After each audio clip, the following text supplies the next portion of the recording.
یہ قرآن کی آیت ہے، سورہ احزاب ہے۔ ان اللہ و ملائکتہ یصلون علی النبی یا ایھا الذین آمنوا صلوا علیہ وسلموا تسلیما ان الذین یؤذون اللہ۔ یہ جو آیت ہے اس کے بعد پھر یہ آیت ہے۔ درود و سلام کی آیت سن کر لوگ خوش ہوتے ہیں، تو اس آیت کے ترجمے پر لوگ کیوں پریشان ہوتے ہیں؟ یہ تو دونوں ملی ہوئی آیتیں ہیں۔ ان اللہ و ملائکتہ یصلون علی النبی یا ایھا الذین، اس پر سبحان اللہ کیوں نہیں آتی؟ وہ تو کہتے ہیں، وہ تو کی کہتے ہیں حق نبی، تو اتنے کیوں نہیں کہتے بے شک؟ اس لیے کہ اقبال کہنا ہے بدل دیا رخ مشرق کو تو نے اے مغرب، تیری ہوا سے بچائے خدا زمانے کو۔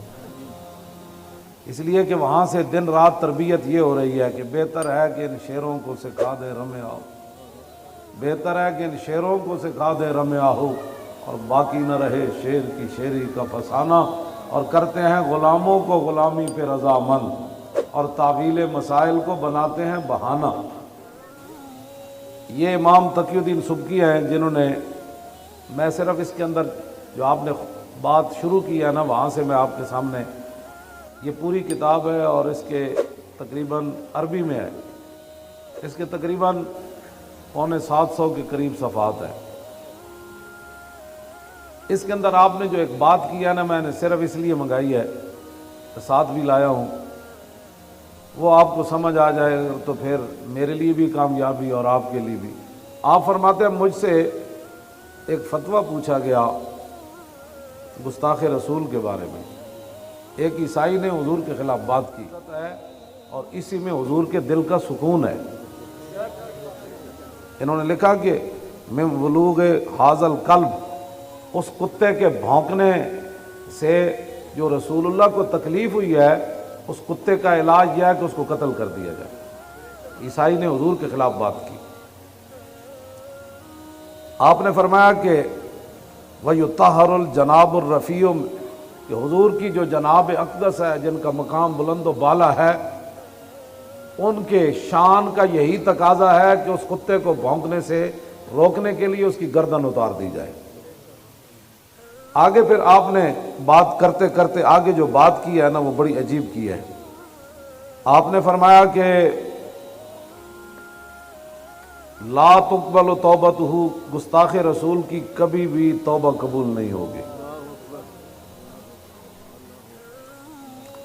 آگے فرمایا وَحُقَّ عَلَيَّ وَعَلَى غَيْرِي مِنْ آلِ الْعِلْمِ الْقِيَامُ فِي ذَلِكَ وَتَبْيِينُ الْحَقِّ فِيهِ فَإِنَّ فِيهِ نُصْرَةً لِلنَّبِيِّ صلی اللہ، فرمایا میرے تے بھی اتنا ہی حق ہے جتنا باقی مولویوں تے حق ہے کہ وہ حضور کی عزت آبرو کے لیے کھڑے ہو جائیں، اپنے ہاتھ سے اس کو قتل کرو۔ یہ مولوی ہے، یہ مولوی اور یہ پیر ہے، نہ ان سے بڑا کوئی پیر ہے نہ ان سے بڑا کوئی مولوی ہے۔ فرمایا میں طاقت نہیں رکھتا تھا اس ملعون گستاخ رسول کو قتل کرنے کی۔ آگے ذرا کان کھول کر سننا ہے، جو کہتے ہیں ہمیں دل سے بڑا درد ہوا امام نے کیا بات کی ہے۔ آگے فرمایا کہ واللہ یعلم ان قلبی کارہ منکر، فرمایا اللہ جانتا ہے کہ میرا دل بڑا رنجیدہ ہے۔ جب سے میں نے سنا کہ اس نے حضور کے بارے میں بات کی ہے، میرا دل بڑا پریشان ہے۔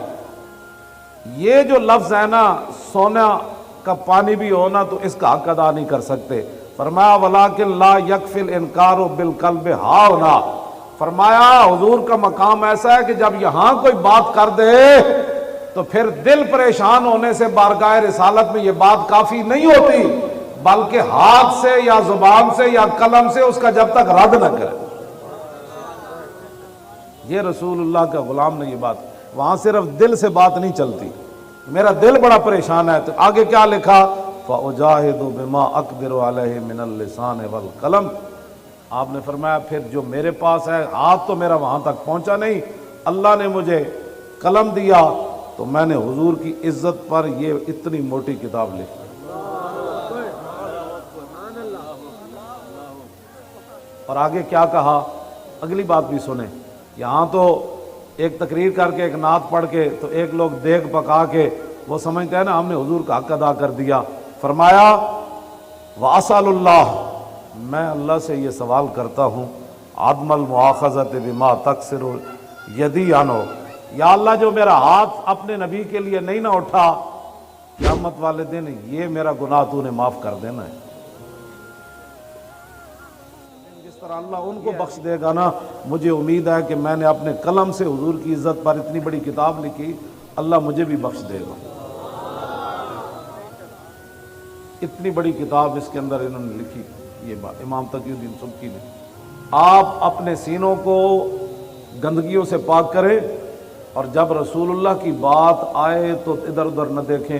جس طرح اتنا بڑا امام ہو کے، اتنا بڑا ولی ہو کے، اتنا بڑا عالم ہو کے، اتنا بڑا محدث ہو کے، اتنا بڑا مجتہد ہو کے، اتنا بڑا مفسر ہو کے، اتنا بڑا فقیہ ہو کے کہتا ہے یا اللہ تیرے حبیب کے گستاخ پر جو میرا ہاتھ نہیں نہ اٹھا قتل کرنے کے لیے، قیامت والے دن مجھے اس کتاب کی وجہ سے معاف کر دینا۔ اور جو گستاخوں کے ساتھ کھڑے ہیں وہ بتائیں ان کا حشر کیا ہو۔